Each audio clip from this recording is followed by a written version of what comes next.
Darwin's finches या Galapagos finches, ये Darwin's finches जो है ये एडेप्टिव रेडिएशंस का ये बेस्ट एग्जांपल है। और एडेप्टिव रेडिएशन जो है वो कन्वर्जेंट इवोल्यूशन का एक एग्जांपल है जिसको क्लैडोजेनेसिस भी कहते हैं। इसमें एक स्पीसीज दो स्पीसीज में ब्रेक करती है, टूटती है, और एक जो पेरेंटल स्पीसीज है वो दो नई स्पीसीज का फॉर्मेशन करती है। एडेप्टिव रेडिएशन या कन्वर्जेंट इवोल्यूशन जो है वो होमोलॉगी के ऊपर बेस्ड है, और होमोलॉगी जो है बेस्ड है कन्वर्जेंट इवोल्यूशन के ऊपर। तो कन्वर्जेंट इवोल्यूशन में जो होमोलॉगस स्ट्रक्चर्स होते हैं वो डिफरेंट हैबिटेट में जो डिफरेंट ग्रुप्स होते हैं वो एक पर्टिकुलर फंक्शन के लिए अडॉप्ट करते हैं। जैसे हम लोगों के हैंड्स पकड़ने के काम करते हैं, बर्ड का जो विंग है वो उड़ने के लिए काम करता है, जो एम्फीबियंस हैं या रेप्टाइल्स हैं वो वॉकिंग के लिए चलने के लिए काम करता है। तो डिफरेंट मोड ऑफ लाइफ में इनके फंक्शंस जो हैं डिफरेंट हो जाते हैं। तो होमोलॉगी जो है बेस्ड है वो कन्वर्जेंट इवोल्यूशन के द्वारा। ये जो डार्विन फिंचेस है वो इक्वाडोर जो मेन लैंड है, इक्वाडोर एक कंट्री है जो कि साउथ अमेरिका में पाई जाएगी,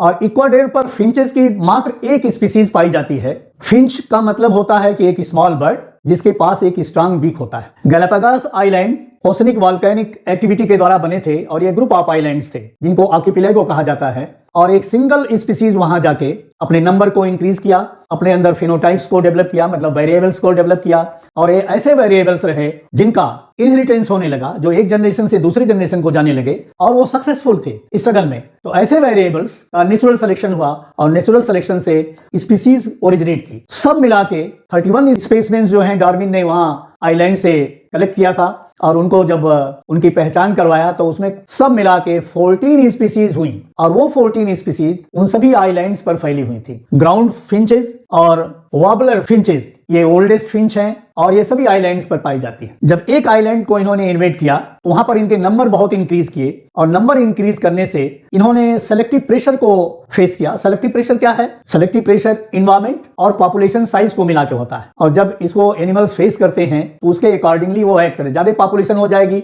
तो स्ट्रगल होगी तो जिनके पास अच्छे वेरिएशंस होंगे वो सर्वाइव करेंगे। इस तरह से नंबर ऑफ जब इनके नंबर इंक्रीज किए, ये जो वैकेंट आइलैंड्स थे उनको इन्वेट किया, और उनके इन्वेजन से नए हैबिटेट या नए निशेज में ये गए, और नए निशेज पर इनके पास अच्छे वेरिएशंस थे, अच्छे फिनोटाइप्स थे, और वहां पर ये अपने नंबर को इंक्रीज किए और वो सर्वाइव किए। तो सब मिला के 4 तरह के फिंचेस हैं जिनको डार्विन फिंचेस कहा जाएगा या गैलापागोस फिंचेस भी कहा जाएगा। ग्राउंड फिंचेस जिसको जियोस्पिजा कहा जाएगा, इसकी सब मिला के 6 स्पीसीज हैं, और ये क्रशिंग, इसके बीक जो हैं वो क्रशिंग के फंक्शन को करते हैं। इनके लॉन्गर बीक्स होते हैं, लार्ज होते हैं, और ये पॉइंटेड होते हैं, ये हार्ड सीड्स को क्रश करते हैं। दूसरे तरह का ट्री फिंचेस थी, ये इंसेक्ट ईटिंग थी, और इसका वुडपेकर फिंच एक एग्जाम्पल है, और इसका जो बीक है वो चीजेल लाइक है। चीजेल मतलब एक छीनी, जिसको आप कहते हैं, छीनी से आप तराशते हैं ना, चीजों को शेप देते हैं। तो ये बर्ड जो है इस बीक से ट्विग को या कैक्टस की स्पाइन को शेप देती थी, और जो ट्रीज पर क्रेवाइसेस थी या छोटे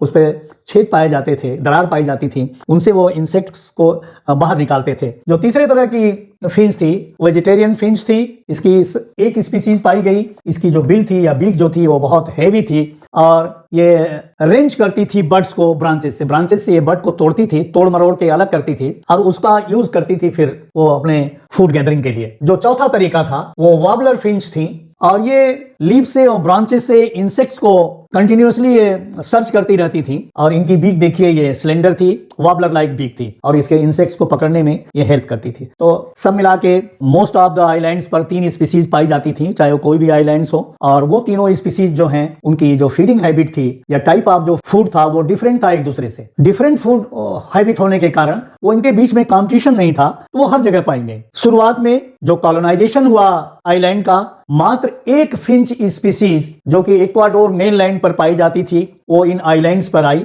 और उसने अपने नंबर को इंक्रीज किया, और वहां पर कोई दूसरे एनिमल्स नहीं थे, इसलिए इनके बीच में कोई कंपटीशन नहीं था। जो आइलैंड्स थे वो डिफर करते थे अपने साइज में, एल्टीट्यूड में, फूड कंडीशंस में, और कुछ और भी फैक्टर्स थे। और ओशन जो था वो एक तरह से बैरियर का काम करता था इंटर आइलैंड मूवमेंट में। स्पीसीज के बीच में जो मेन डिफरेंसेस थे वो रिलेट होते थे बॉडी साइज से, फेदर के कलर से, और बीक के शेप से। ग्राउंड फिंचेस और वॉबलर फिंचेस ये जो है सबसे ओल्डेस्ट हैं, और ये ट्री फिंचेस और वेजिटेरियन फिंचेस जो हैं इन आइलैंड्स के पेरिफेरी पर नहीं पाई जाती हैं, ये उनके मध्य में पाई जाती हैं।